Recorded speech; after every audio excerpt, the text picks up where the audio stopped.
हाय दोस्तों, how are you? I hope आप सब बहुत अच्छे होंगे। मैं अभी जो परसों मैंने आपको रेस्टोरेंट बताया था ना, मैं भी वहाँ पे हूँ।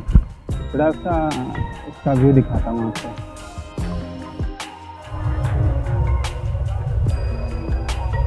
छोटा सा गार्डन है यहाँ पे। इस गार्डन में ही बैठने की व्यवस्था है।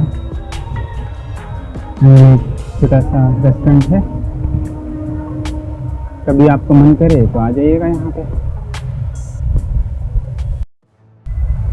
तो दोस्तों, आप सबको पता ही है, हमारा प्यारा भारत अभी एक मिशन पे निकला हुआ है। मीन्स जो हम टेररिज्म की समस्या इतने डेकेड से झेलते आए हैं, उसका सफाई अभियान चल रहा है। एंड एक्चुअली इस बार हम लोग सिर्फ टेररिस्ट ही डिस्ट्रॉय नहीं कर रहे हैं, बल्कि उनके पूरा इंफ्रास्ट्रक्चर जो है उसको डिस्ट्रॉय करने की मिशन चल रही है हमारे यहाँ। एक्चुअली ये हमारा डोमेस्टिक अगर कुछ इशू होता तो यहाँ पे ऑलरेडी बहुत पहले ये सॉल्व हो गया रहता, पर बात क्रॉस बॉर्डर टेररिज्म की है। क्रॉस बॉर्डर टेररिज्म इंडस्ट्री की है, जो कि स्टेट स्पॉन्सर्ड मैकेनिज्म है बोलना चाहिए। एंड हम सबको पता है, एंड साथ में पूरे वर्ल्ड को पता है कि कहीं पे भी कोई भी ऐसी इवेंट होता है तो उसका कहीं ना कहीं से कनेक्शन हमारे पड़ोसी देश पाकिस्तान से निकल ही आता है। और हमारे यहाँ तो जितने भी ऐसी एक्टिविटीज़ हुए हैं, जितने भी ऐसे इंसिडेंट्स हुए हैं, वो सारे के सारे कहीं ना कहीं डायरेक्ट रूप से इनडायरेक्ट रूप से पाकिस्तान से लिंक होता ही है। तो जब से अभी हमारे यहाँ नरेंद्र मोदी की सरकार आई है, तब से चीज़ें ड्रास्टिकली चेंज हो गई है। मीन्स हम जिस तरीके से रिस्पॉन्ड किया करते थे पहले टेररिज्म को लेकर के, जिस तरीके से हमारा सोच था कि हम उसको जड़ पे ना जाएं, बल्कि यहीं पे जो भी सॉल्यूशन है उसको निकाल लें। क्योंकि सोच ये थी कि बगल में जो देश है ना, वो न्यूक्लियर पावर्ड नेशन है, तो हम अगर कुछ रिस्पॉन्स देंगे तो सामने वाला न्यूक्लियर बॉम्ब फेंक देगा। मतलब ये एक डिटरेंस के जैसा नहीं बोलना चाहिए। एक्चुअली पाकिस्तान इसको एज एन ऑफेंस प्रोजेक्ट करता रहा, एंड भारत के पास ये कैपेबिलिटी होने के बावजूद हम इसको डिटरेंस के लिए पहले भी यूज़ करते थे, आज भी हमारी वही मेंटालिटी है, एंड दैट्स वेरी गुड। लेकिन जब अजीत डोभाल ने आकर के एक नया डॉक्ट्रिन प्रेजेंट किया कि हम डिफेंसिव ही नहीं रहेंगे, बल्कि हम डिफेंसिव ऑफेंस यूज़ करेंगे। डिफेंसिव तो रहेंगे, बट साथ में अगर जहाँ पे भी ज़रूरत पड़ेगी वहाँ पे ऑफेंसिव भी होंगे। तो इसके बाद से नरेंद्र मोदी जी के आने के बाद से ये सारी के चेंजेस हमको देखने को मिल रहे हैं। एंड पहले एक घटना हुआ, उस समय हमने पाकिस्तान क्रॉस बॉर्डर जा कर के हमने कमांडो मिशन अंजाम दिया था, सर्जिकल स्ट्राइक था।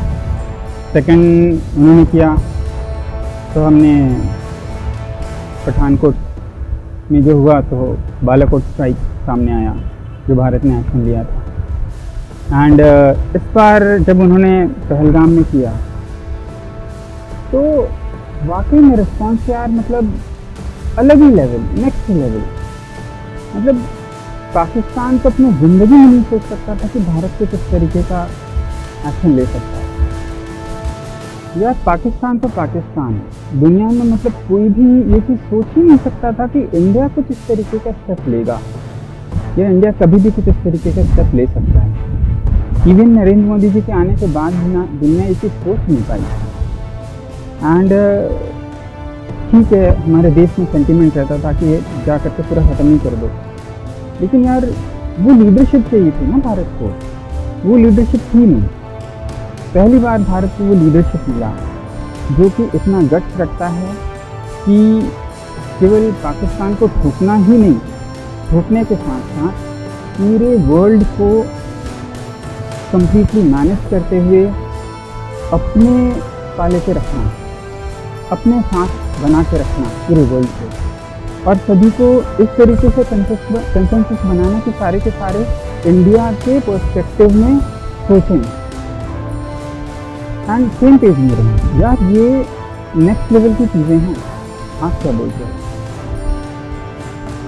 एंड जिस तरीके से इंडिया ने पहलगाम अटैक के बाद जो रिस्पॉन्स दिया वो अनप्रेसिडेंटेड था।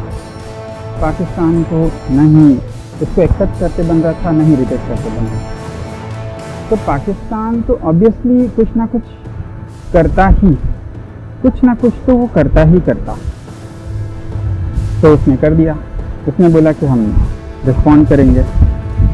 अब रिस्पॉन्ड करेंगे तो रिस्पॉन्ड भी कैसे किया जाए, सबका अलग अलग सोच रहता है। तो वहाँ की गवर्नमेंट के लिए, वहाँ के जो आर्मी है उनके लिए मतलब इज्जत की बात हो गई कि अपने देश में जनता को क्या जवाब दें। उनके पास जवाब देने के लिए कुछ था नहीं, एंड उनको कुछ ना कुछ तो शो करना था कि अगर इंडिया ने इस तरीके की एक्शन लिया है तो हम भी कुछ कर सकते हैं। पहले तो बस बयानबाजी से बॉम्ब फोड़ते रहे, फिर इसके बाद उन लोग अपना जो भी दो चार उनके पास हैं उसको सामने निकाला और इंडिया पे लगाना चालू किया। बॉम्बिंग करने की कोशिश करी, ड्रोन्स अटैक की कोशिश की, मिसाइल अटैक की कोशिश की इन लोगों ने। इंडिया ने सारे के सारे इन अटैक्स को न्यूट्रलाइज किया। And hats off to DRDO and जिस तरीके की एक्विजिशन भारतीय सेना ने करी है ग्लोबल लेवल पे, जैसे कि रूस से S-400 लिया, साथ में DRDO का बहुत बड़ा इसमें योगदान है, जैसे आकाश डिफेंस मिसाइल सिस्टम में, एंड बहुत सारे टेक्नोलॉजीज जो हमारे होम ग्रोन हैं। यार अमेजिंग, सारे के सारे डिटेक्ट करके न्यूट्रलाइज कर देना, इट्स रियली अमेजिंग। एंड अब पाकिस्तान बड़ा बेचैन है कि मतलब भारत डिफेंस के साथ साथ ऑफेंसिव पॉलिसी अपनाते हुए स्ट्राइक कर रहा है, तो उनका जो डिफेंस सिस्टम है वो हमने तबाह कर दिया। उनका जो डिफेंस स्ट्रक्चर है वो हम धीरे धीरे तबाह कर रहे हैं। हम लोग प्रोपोर्शनेटली रिस्पॉन्स कर रहे हैं, हम लोग इनप्रोपोर्शनेट नहीं हैं। उन्होंने जिस तरीके का अटैक किया है उसी का रिस्पॉन्स हमने दिया है। एंड कुछ ऐसे अटैक किए कि उनको ये ज़रूर समझ में आ गया यार भारत की कैपेबिलिटी तो हमसे ज़्यादा है। पाकिस्तान ये सोचने को मजबूर तो आज है ही, वैसे तो पहले से जानता था, लेकिन आज वो अपने आंखों से देख रहा है कि भारत की कैपेसिटी है क्या। और लिटरली उसके सारे स्ट्राइक न्यूट्रलाइज हो रहे हैं। अब वो बेचैन है कि क्या करें। तो दोस्तों आप समझिए कि कुछ ना कुछ इंसिडेंट तो करेगा ही, बट मेरा ये आप सबसे रिक्वेस्ट भी है कि आप किसी भी अफवाहों पे ध्यान ना दें। हमेशा कोई भी अगर इन्फॉर्मेशन आपके सोशल मीडिया में रिफ्लेक्ट करे, मैं तो कहता हूँ इवन अगर नेशनल मीडिया में भी टेलीकास्ट हो रहा है तो आप ये देखें कि वो वेरीफाइड है कि नहीं।